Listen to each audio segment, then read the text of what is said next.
ঘুমের মধ্যে নিয়মিত ভয় পাচ্ছি, এটা কিসের লক্ষণ? আমি কি ধরে নেব যে আমার জিনে ধরছে, নাকি আমাকে বজ্জিনে রাত্রিবেলায় ডিস্টার্ব করছে? কিভাবে বুঝবো? আল্লাহ সুবহানাহু ওয়া তাআলা কোরআনুল কারীমের মধ্যে কি বলছেন? ওয়াজআলনাল লাইলা লিবাসা। এই রাতটাকে আল্লাহ বানিয়েছেন হচ্ছে বিশ্রামের জন্য।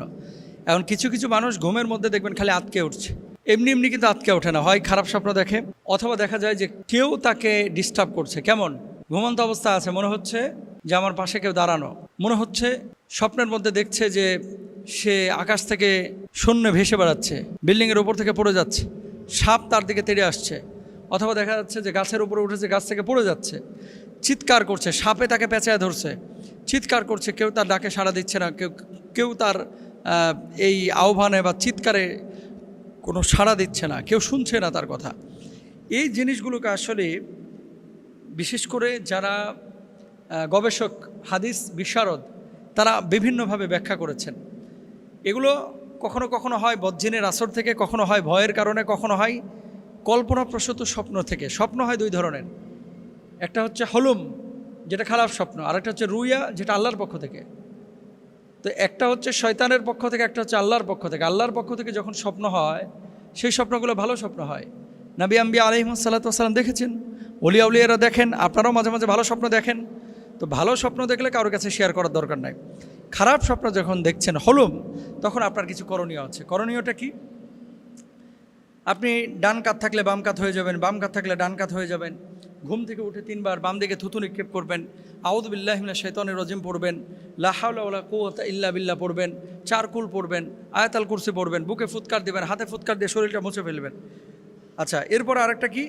আরেকটা দোয়া হচ্ছে আউযু বিকালিমাতিল্লাহি তাম্মাতি মিন গাযাবিহি ওয়া ইকাবিহি ওয়া শাররি ইবাদিহি মিন হামাযাতিশ শায়াতিন ওয়া আইয়াহদুরুন। এই দোয়াটা আপনারা পড়বেন ইনশাআল্লাহ। ঘুমানোর আগে একটা দোয়া আপনারা প্রত্যেকেই পড়ার চেষ্টা করবেন, আল্লাহুম্মা বিইসমিকা আমুতু ওয়া আহইয়া। 2 নম্বর বিষয়, সেটা হচ্ছে যখন আপনি ঘুমোচ্ছেন, যে বিছানার উপর আপনি ঘুমাচ্ছেন, এই বিছানাটা পবিত্র কিনা এটা দেখবেন। ছেলেরা সারাক্ষণ মুতছে, এই মুতা বিছানার উপরে জামাই বউ গিয়ে শুয়ে রয়েছে, এরকম কিন্তু অনেকে হয়। আবার দেখা যাচ্ছে এই বিছানার উপরে মেলামেশা করেছে, সেই বিছানার উপরে নাপাকি আছে, এই বিছানাটা চেঞ্জও করে না। অনেক ছেলেরা আছে, মেয়েরা আছে, জামাই বউ আছে, এই সমস্ত মানুষগুলো বেশি এফেক্টেড হয়। এই জন্য এগুলো খেয়াল করতে হবে। আর অজু করে পবিত্র অবস্থায় যদি ঘুমান, আশা করি এই জিনিসগুলো হবে না। তো ঘুমের ভিতরে আপনি যদি ভয় নিয়মিত দেখেন, এটা যারা রুকিয়া করে তাদের সাথে একটু কথা বলে দেখেন। হ্যাঁ, যারা রুকিয়া করে যে কী কারণে এটা আমি দেখছি বা কী কারণে এটা হচ্ছে, তারা বলতে পারবে যে এটা কি জিনের কারণে, নাকি আপনি কল্পনাপ্রসূত কোনো স্বপ্নের কারণে, অথবা আপনি কোনো ট্রমার মধ্যে আছেন, এই সমস্ত কারণে কিনা। যদি সাইকোলজিক্যাল কোনো প্রবলেম হয়, তাহলে এই ডেভেলপমেন্টের জন্য আপনি কোনো মানে মনোবিজ্ঞানীর সাথে কথা বলেন এবং ট্রিটমেন্ট নেন। সব কিছুকে আপনি জিনে ধরা বলে আপনি চালায় দিয়েন না। আল্লাহ রহম করুক, বুঝদান করুক। প্রশ্ন যে, আসসালামু আলাইকুম মোহতারাম, আমার নাম জসিম উদ্দিন, আমি নিমতলা থেকে বলতেছি।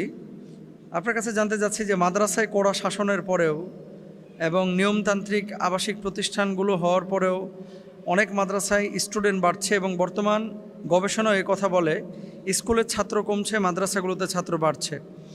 তো এটা কি একটি পজিটিভ বিষয় কিনা? 2 নম্বর বিষয় হচ্ছে, মাদ্রাসায় ছাত্র বাড়ার পেছনে আপনি একজন আলেম হিসাবে কি কারণ মনে করেন?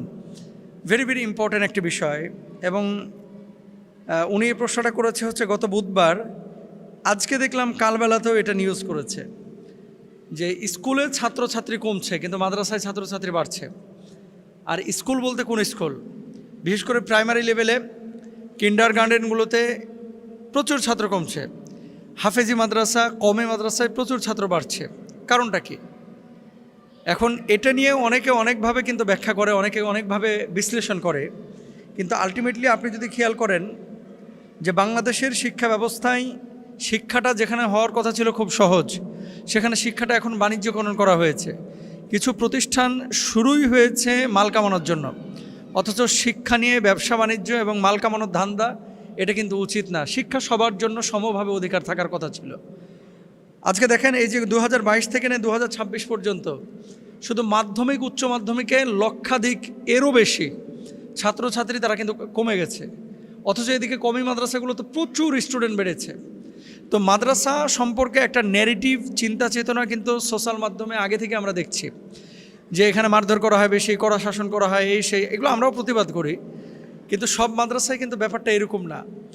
আপনি এই জামানায় নীতি নৈতিকতা, হ্যাঁ কমে মাদ্রাসা বা আলিয়া মাদ্রাসার ছাত্রছাত্রীরা ডাক্তার ইঞ্জিনিয়ার কম হয়, দুনিয়াদার কম হয়, কিন্তু তাদের নীতি নৈতিকতা, আখলাক, আদব এগুলো কিন্তু স্কুল কলেজের চাইতে অনেক বেশি হয়। এই জন্য কিন্তু ছাত্রছাত্রীরা বাড়তেছে। এবং সরকারি তথ্য অনুযায়ী দেখেন, সরকারি তথ্য অনুযায়ী মাত্র 5 বছরের ব্যবধানে প্রাথমিক স্তরের শিক্ষার্থীর সংখ্যা কমেছে 20,71,000। 20,71,000 শুধু প্রাথমিক স্তরে শিক্ষার্থী কমেছে। এসএসসিতে পরীক্ষার্থী কমেছে 1,81,000। এইচএসসিতে আপনার কারিগরি বোর্ডের এসএসসি এইচএসসিতে একই অবস্থা। অন্যদিকে দাখিল আলিম মাদ্রাসাগুলোতে শিক্ষার্থী বেড়েছে, সবচেয়ে বেশি বেড়েছে হচ্ছে কমে মাদ্রাসাগুলোর ছাত্র। তো বাবা মা যখন দেখে যে আমার ছেলেটা ডাক্তার হচ্ছে, ইঞ্জিনিয়ার হচ্ছে, বড় শিক্ষিত হচ্ছে, তারপরে বাপমার কোনো খোঁজখবর রাখছে না, মাদ্রাসার ছেলেদের এলাকাভিত্তিক তাদের যে অ্যাচিভমেন্ট, তাদের চালচলন, মুরব্বীদেরকে এখনও দেখবেন যে সবার আগে সালাম দেয়। এখনও দেখবেন যে এলাকায় মদখোর, গাঁজাখোর এগুলো কমি মাদ্রাসার ছাত্র, আলিয়া মাদ্রাসার ছাত্র খুব কম, একবারে নাই বললেই চলে। এলাকায় চাঁদাবাজি, উল্টাপাল্টা কাজকাম এগুলো কিন্তু মাদ্রাসার ছাত্রদের একেবারে নাই তা বলবো না, তবে হাতে গোনা কয়েকজন, অধিকাংশই কিন্তু ভালো। মানুষ কিন্তু এখন ক্যারিয়ারের চাইতে বেশি প্রায়োরিটি দিচ্ছে হচ্ছে যে কতটুকু সে আদববান, কতটুকু সে সভ্য, কতটুকু সে ভদ্র। এই জিনিসগুলো কিন্তু ডে বাই ডে মানুষ কিন্তু এখন বুঝতে শিখেছে। 2 নম্বর বিষয় হচ্ছে যে আপনি প্রোডাক্টের দাম বাড়াইতে পারেন, কিন্তু আপনি ছাত্রদেরকে যখন পড়াচ্ছেন, আপনার স্কুল বলেন, কলেজ বলেন, এটাকে যখন বাণিজ্যকরণ করা হয়, টিচাররা স্কুলে পড়া দেয় না, কোচিং সেন্টারে যেয়ে পড়া দেয়, অনেক সময় এরকম হয়। তো এই নানানমুখী এই জটিলতার কারণে কিন্তু স্কুলগুলোতে সংখ্যা কমছে।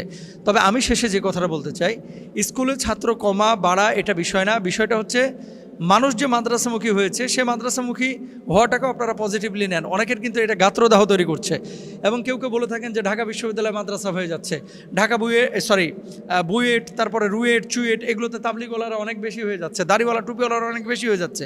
দেখেন, দাড়িওয়ালা টুপিওয়ালারা বিশ্ববিদ্যালয়ে ডাক্তার, ইঞ্জিনিয়ার হলে অথবা জেনারেল শিক্ষায় শিক্ষিত হলে এটা আপনার জন্য ক্ষতির কারণ হবে না, বরং আপনার জন্য কল্যাণকর হবে। এরা আসলে ঘুষ খাবে না, এরা সুদ খাবে না, এরা মানুষের হক নষ্ট করবে না।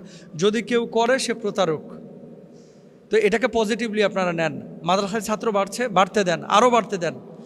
স্কুলের ছাত্র কমছে, আপনারা ভালো শিক্ষা, ভালো দীক্ষা, ভালোভাবে বাচ্চাদেরকে টানেন।